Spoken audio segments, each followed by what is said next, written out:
Bueno, voy a seguir compartiendo fragmentos de la biografía de Don Manuel de Falla por Eduardo Marcos, pero antes también me gustaría compartir algunos fragmentos de esta publicación de la Universidad de Cádiz que se hizo con motivo del 50 aniversario del fallecimiento del compositor.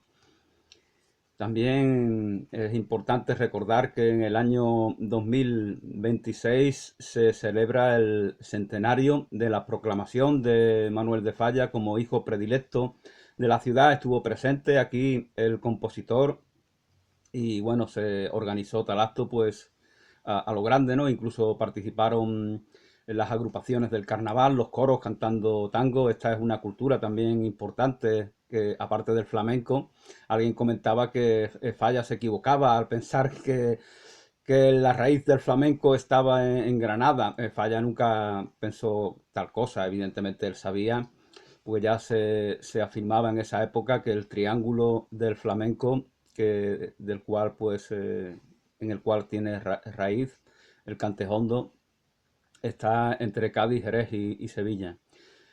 Y aparte de, como decía Fernando Quiñones en su libro Cádiz, cuna de dos cantes, pues aparte del flamenco, pues estaba el carnaval, ¿no? Las coplas que él escuchaba seguramente de niño escucharía eso de que eres taza de plata, Cádiz aseguran, y yo te llamo el Cali de la amargura. Los buques van a Sevilla para carga y descarga, sola veo tu bahía, siendo gran puerto de mar. Ese tango, seguramente de niño, que es del año 1884 aproximadamente, lo escucharía Don Manuel, además de este que es el coro se llamaba el coro de las viejas, creo que se llamaba, o algo así. Uno de los coros más antiguos, del cual se conservan tangos. Bueno, pues como os comentaba, yo espero también que este año que ahora comienza, pues se conmemore también esa importante efeméride de la llegada del compositor a Cádiz para ser, cuando ya es muy popular, ¿no? Manuel de Falla sigue viniendo, veraneando en Cádiz. Él buscaba esa soledad, esa tranquilidad, y de hecho hay un momento en el cual hay tensiones en Granada y busca otro sitio, busca Mallorca, Córdoba, piensa en la posibilidad de regresar a Cádiz. Al final, acabada la guerra civil, como sabemos, pues se fue a Altagracia, eso que es tan significativo para él, nada más trascendente que la gracia alta, la gracia de Dios. Pues allí en esa zona de Córdoba, pero de la Córdoba argentina, falleció el compositor.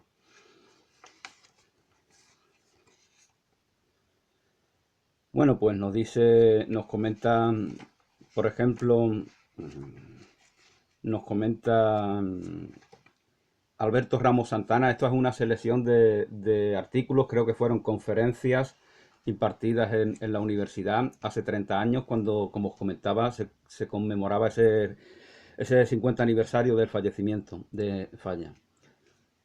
Sus padres eran también gaditanos, esto es algo que a veces algunos repiten y hacen que uno se equivoque. Yo en alguna ocasión comentaba eso de que su madre era catalana y que su padre era valenciano. No, no es así. La familia de sus padres tenían origen en estas regiones españolas, pero ellos eran naturales de Cádiz.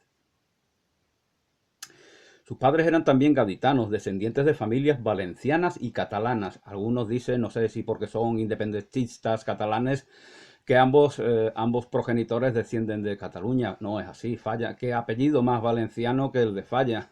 Si buscas Falla, pues te saldrá el compositor y te saldrá esa importante celebración que muchas veces se le compara con el Carnaval de Cádiz. Las Fallas de Valencia es, en el sentido plástico, lo que hace es hacer una crítica social y política, es una cultura que se renueva, es un arte que no se repite como una sardana o como un fandanguillo que se toca o un Ave María, que son siempre, no tengo nada contra esto, evidentemente. Esto a veces los rituales hacen, como decía Byung-Chul Han, pues esa repetición ritual tiene un sentido profundo. Pero esta fiesta de las fallas valencianas, todo se renueva. Eso que se escenifica en esos ninots majestuosos va cambiando cada año, igual que lo hacen las coplas de Cádiz, que los autores, músicos y letristas, es curioso, ¿no? Como en el carnaval el letrista cobra protagonista, al contrario de lo que acontece en la ópera, ¿no? Donde el músico es el gran maestro. Como os comentaba, pues en el carnaval cada año también se renuevan las coplas, los pasodobles, los cuplés, los tangos, y eso hace que sea una cultura viva. Sus padres eran también gaditanos, dice Alberto Ramos Santana, descendiente de familias valencianas y catalanas. Su madre, que tocaba magistralmente el piano, trató por todos los medios de centrar la atención del muchacho en la música, pero este no dio muestras de gran afición por ella. Tras una breve estancia en Sevilla, por una enfermedad sin importancia, Falla regresa a Cádiz, donde continuó su vida apacible, demostrando gran inclinación por la literatura, otra de las grandes pasiones. Él leía de pequeño Mirello, y otras obras de Mistral, de Federico Mistral, como se le decía antes, ¿no? Cuando se traducía los apellidos, otro Federico. Federico Mistral, del cual toma el apellido justamente Gabriela Mistral, la que también, al igual que Federico, recibió el premio Nobel. Y de Gabriela Mistral también, a Gabriela Mistral, de un poema suyo, también le pone música el compositor gaditano. Pues esta obra que citaba Mirello, o Mirella, como dicen algunos, porque Mirello es una muchacha que se enamora, hay un amor difícil, complicado, y aparece la figura también de la bruja. Eso es muy importante, porque Frederic Mistral trata de una manera benéfica, bondadosa, respetando ese misterio, no la presenta como algo, como un elemento maléfico, sino como alguien que se dispone, que pretende ayudar para que el amor de esa pareja de, de jóvenes aprovecha la obra para hablarnos Frederic Mistral de todos los tópicos típicos de esa zona, ¿no? Que es la zona que es la zona donde, por ejemplo, Van Gogh vivió muchos años. Al sur, al sur entre España y Francia, esa zona cercana a Cataluña. Y entonces, como os comentaba, esa novela impresiona muchísimo y a donde se habla de la bruja, y ahí va a tomar cosas que va a ir desarrollando con el paso del tiempo. La madre continuó su presión para hacerle comprender la música sin que los resultados fueran satisfactorios. No obstante, a los 11 años debutó en la iglesia de San Francisco de Cádiz, que todavía podemos visitar, está en pie allí en el centro de la ciudad, con las siete palabras de Haydn, que años más tarde sería la figura capital de la música española. El que años más tarde, a los 11 años debuta aquel que sería el músico más importante de nuestro siglo XX.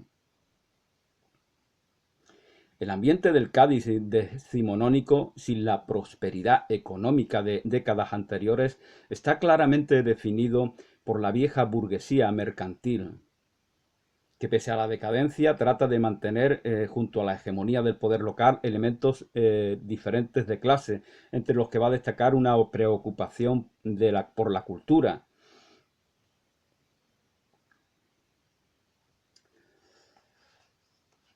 También releyendo ejemplares de la época de Diario de Cádiz podemos encontrar, dice Alberto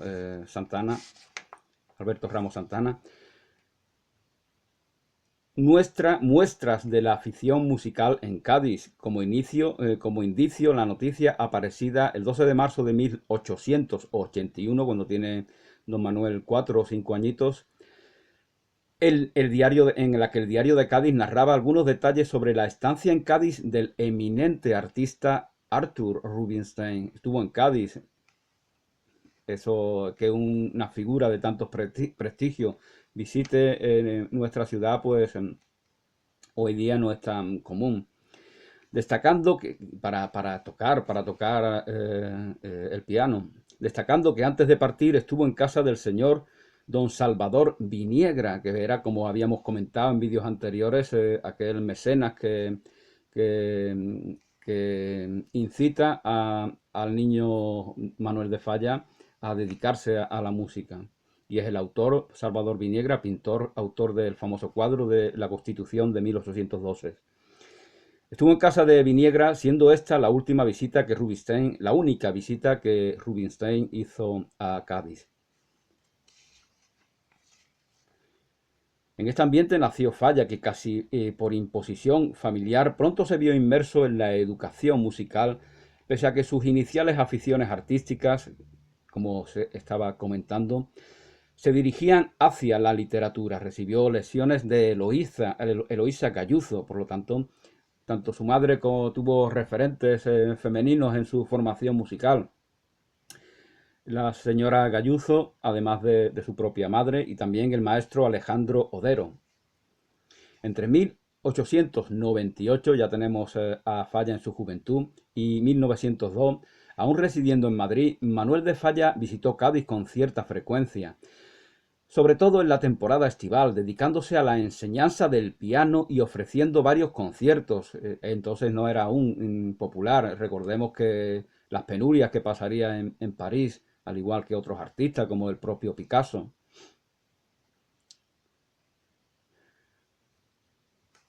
Tanto en domicilios particulares como en lugares públicos. Serafín Pro y Ruiz refiere a algunos de ellos, como la sesión musical celebrada en marzo del 99 en casa del mismo del citado Salvador Viniegra.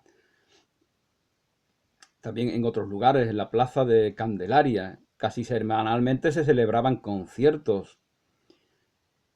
Fijaos que en esa época no había tocadiscos, no había radio, no había cassette, no había internet. Entonces todo era presencial y la música tenía, eso es algo que conservan en Irlanda. Yo que viví allí pues lo veía, ¿no? Cómo conservan la música en directo en las tabernas. Aquí lo que recuerdo de niño eran los carteles en las tabernas, en los bares, que en los restaurantes donde se ponía que está prohibido el cante, se prohíbe el cante. Dos formas distintas de tratar la cultura propia. Tenemos una crónica publicada en Diario de Cádiz, cuyo comentarista afirmaba haber oído los primeros alientos de un genio musical que está en la aurora de sus no lejanos triunfos. Esto publicaba el Diario de Cádiz a finales del siglo XIX. Un joven pianista gaditano de familia distinguida se reveló un genio en toda la extensión de la palabra. Manuel de Falla decidió recluirse en Granada, avanzamos hasta 1920. Según Joaquín Piñeiro Blanca,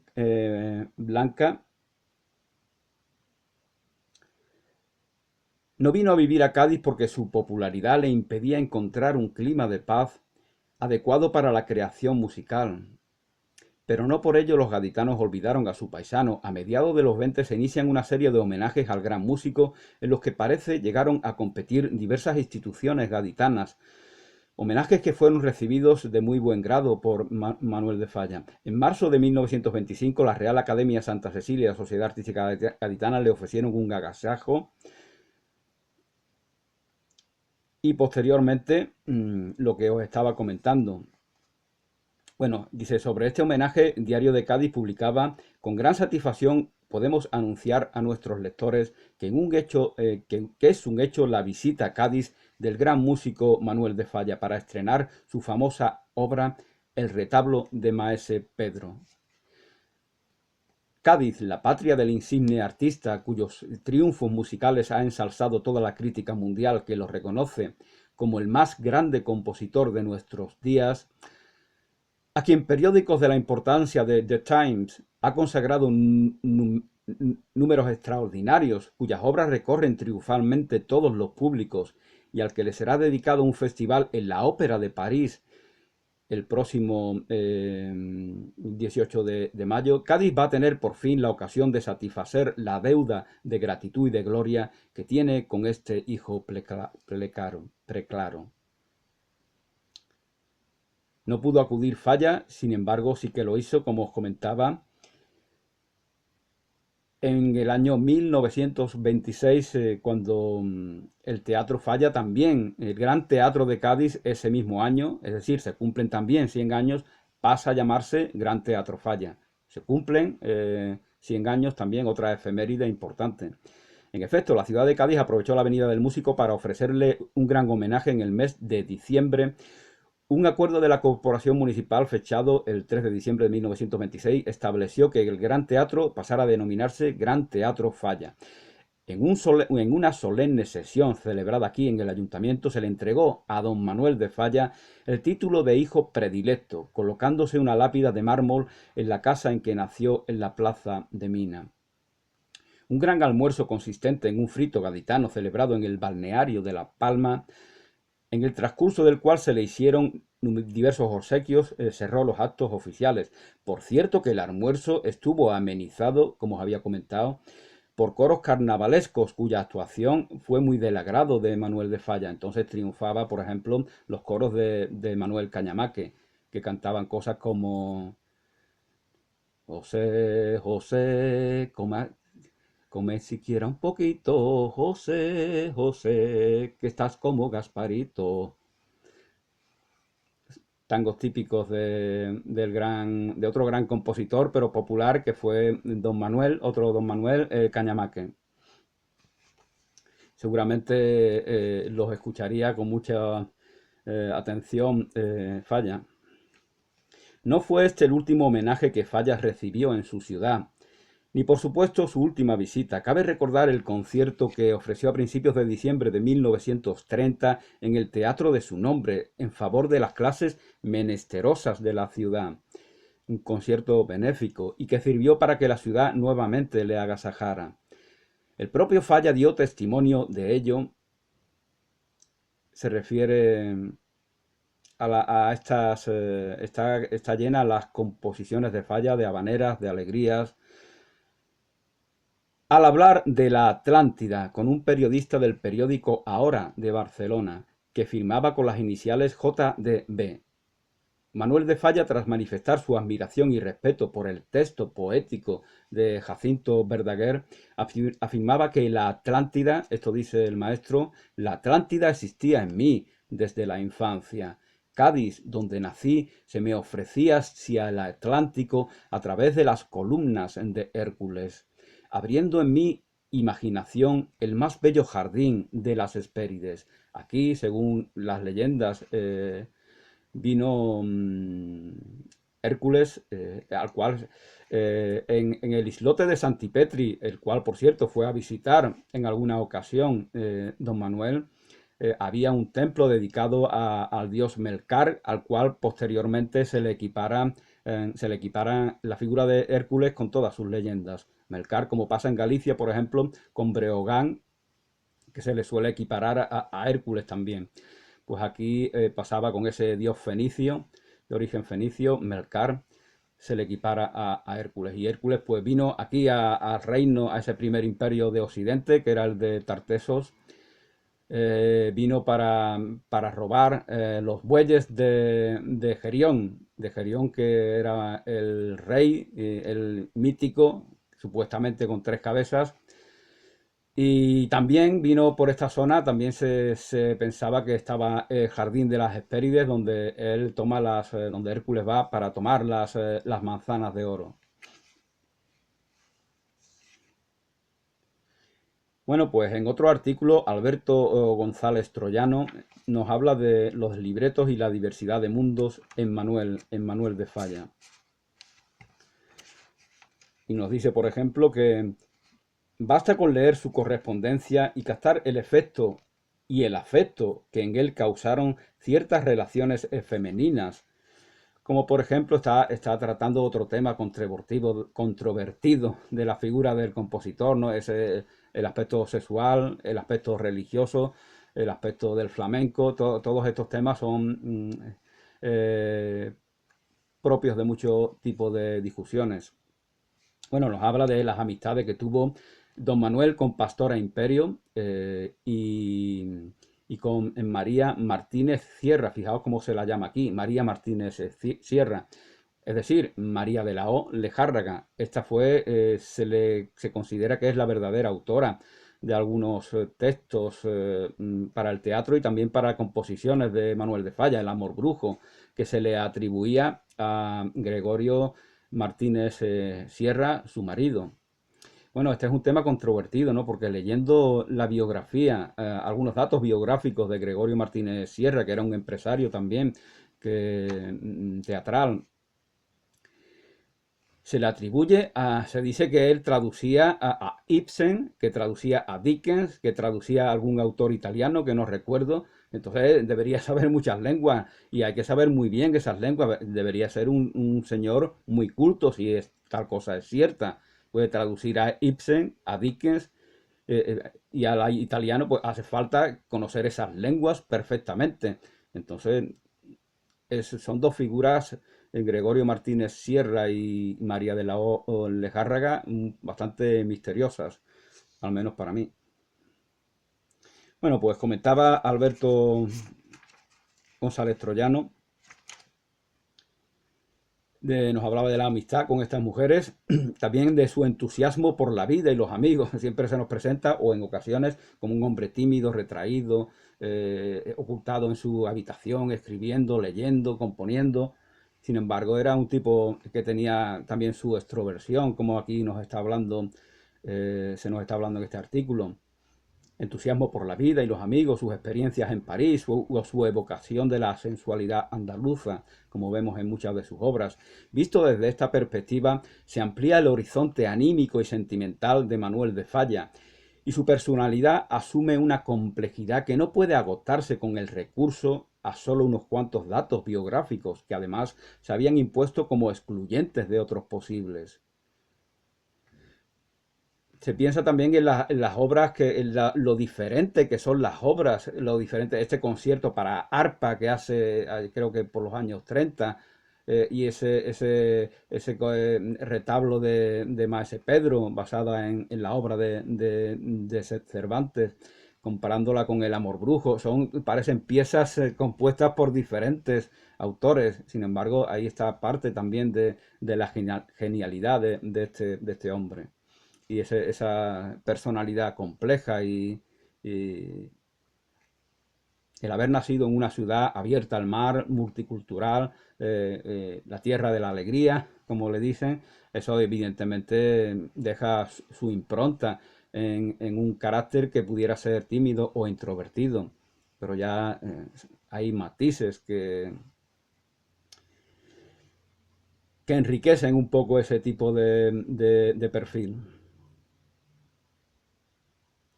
Porque si bien podía ser cierto que Falla cultivó siempre el retraerse un tanto de una cierta vida pública y abrigó con mesurado pudor su intimidad frente al exterior, esos rasgos que pueden ser propios y necesarios al artista como un sistema protector del aislamiento requerido por su faceta creadora, más que no deben interpretarse, pero no deben interpretarse solo en función de un ensimismamiento, de una aprehensión o de una entrega religiosa, que tal vez pudiera darse en Falla, aunque como una circunstancia caracterizadora sobre todo de su época postrera.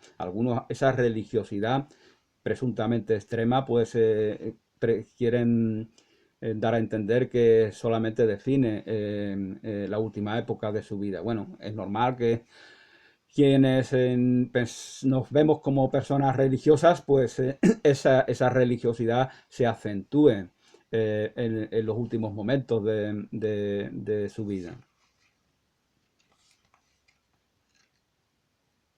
En casi todas esas obras, si se exceptúan el retablo de Maese Pedro y la Atlántida, prevalecen escenarios andaluces, en los que van a desenvolverse personajes movilizados por conflictos y pasiones en los que la motivación amorosa y erótica es primordial. Si se recuerda la atmósfera del amor brujo, con sus canciones del amor dolido y del fuego fatuo, se hace perceptible que Falla recurre a esa carga telúrica, ancestral y profana de la cultura andaluza, bien alejada de cualquier referencia burguesa y convencional. No se trata sólo de la elección de lo que él llamó la gitanería para protagonizar su argumento, lo cual, bien lejos de proporcionarle una connotación pintoresca, le permitió, por su propia marginalidad, darle un sustrato más hondo a su planteamiento musical. Puso en juego,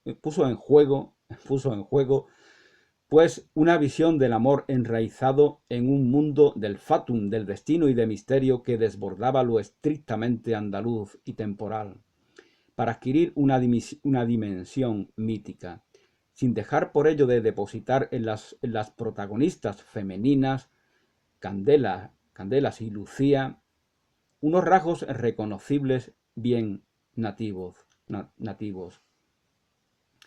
Además de concederle la iniciativa en la trama y en la seducción amorosa.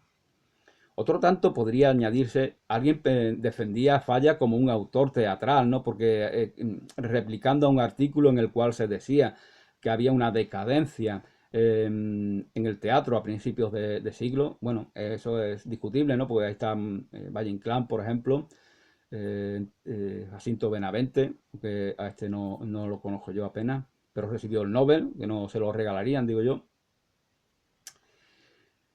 Y él decía que Manuel de Falla es una obra de teatro, el Amor Brujo es algo que se representa en un teatro, es como el musical de Leonard Bernstein de West Side Story, por ejemplo, recibe Oscar a la mejor película, pero es un musical, pero es una película, pues esto es igual, es una obra de teatro también. Y por lo tanto es un autor teatral que a través de las notas, en vez de a través de las palabras, nos va transmitiendo una trama. Otro tanto podría añadirse del texto y libreto de La vida breve, ópera en la que vuelve a ilustrar un apasionado conflicto amoroso también enmarcado en tierras andaluzas, y de nuevo el personaje femenino, Salud, encarnará las virtudes de una entrega y de una espontaneidad no sometida a más consideraciones que las del propio amor, mientras que el protagonista masculino exhibirá los atributos del cálculo, de la doblez, y el engaño, es decir, aspectos masculinos en su versión más burda, digamos. Su final trágico, con la mujer como víctima, desvelan que Falla, fijaos que esto como influye en Lorca, siempre como Lorca se ha convertido en un fetiche para muchos, pues se difunden bulos como que Lorca influye en Falla, cuando verdaderamente solo puede ser al contrario. Es la obra de don Manuel de Falla la que influye en Federico, este otro Federico, Federico García Lorca.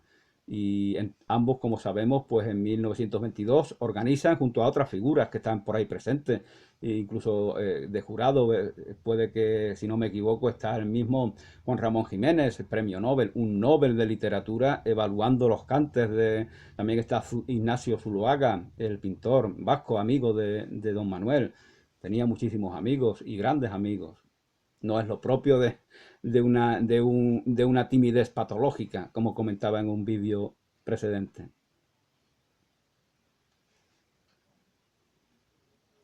Su trágico final, el trágico final de Salud, con la mujer como víctima, desvelan que Falla comprendía que el dar cuenta de ciertas situaciones de la mujer, de los sentimientos y de la propia Andalucía debía aflorar necesariamente en forma de desgarramiento dramático.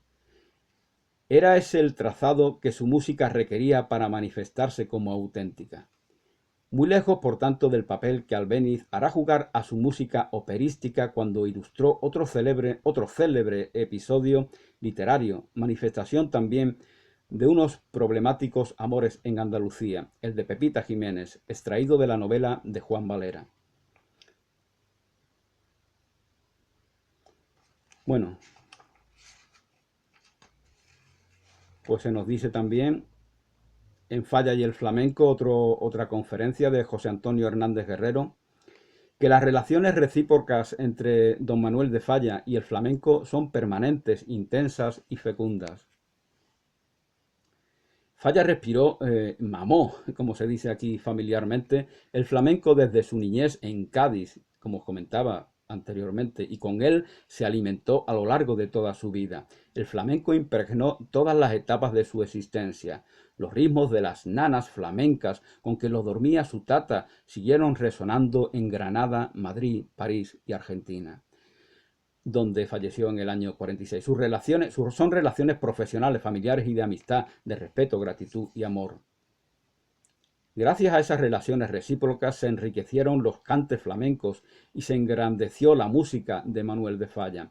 El flamenco alcanzó altas cotas de reconocimiento intelectual, se amplió el radio de proyección internacional, se elevó el grado de valoración estética y de consideración social. La música de Falla adquiere esta singular luminosidad rítmica que caracteriza a este rincón meridional. Y merced a esa convergencia mutua, la música de Falla posee por un lado la ingenua melancolía y por otro esa alegre espontaneidad del auténtico cante hondo.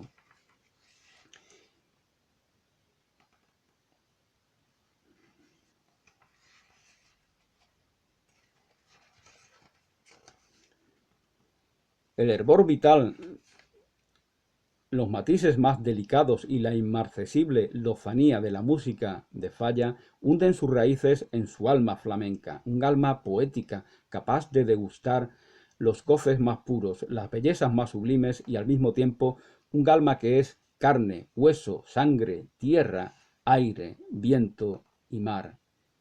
Por eso Falla siente y vive el flamenco como un arte que es pura contradicción.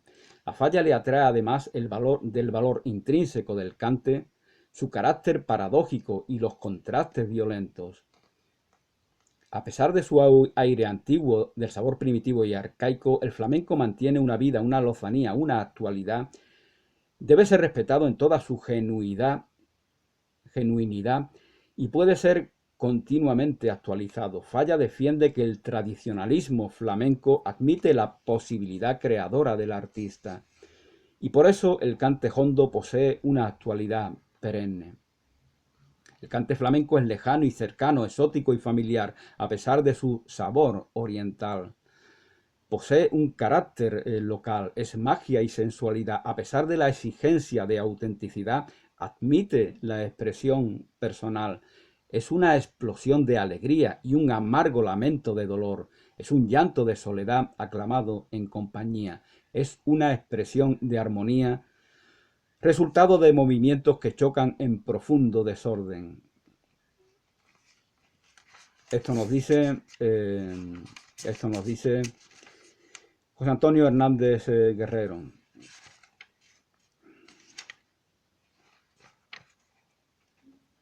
Falla fue un hombre que ni en su mayor apogeo de universalidad y de fama se desprendió de su condición peculiarísima de gaditano, hombre de afectos, de amistades, de mucha vida privada y de intensísima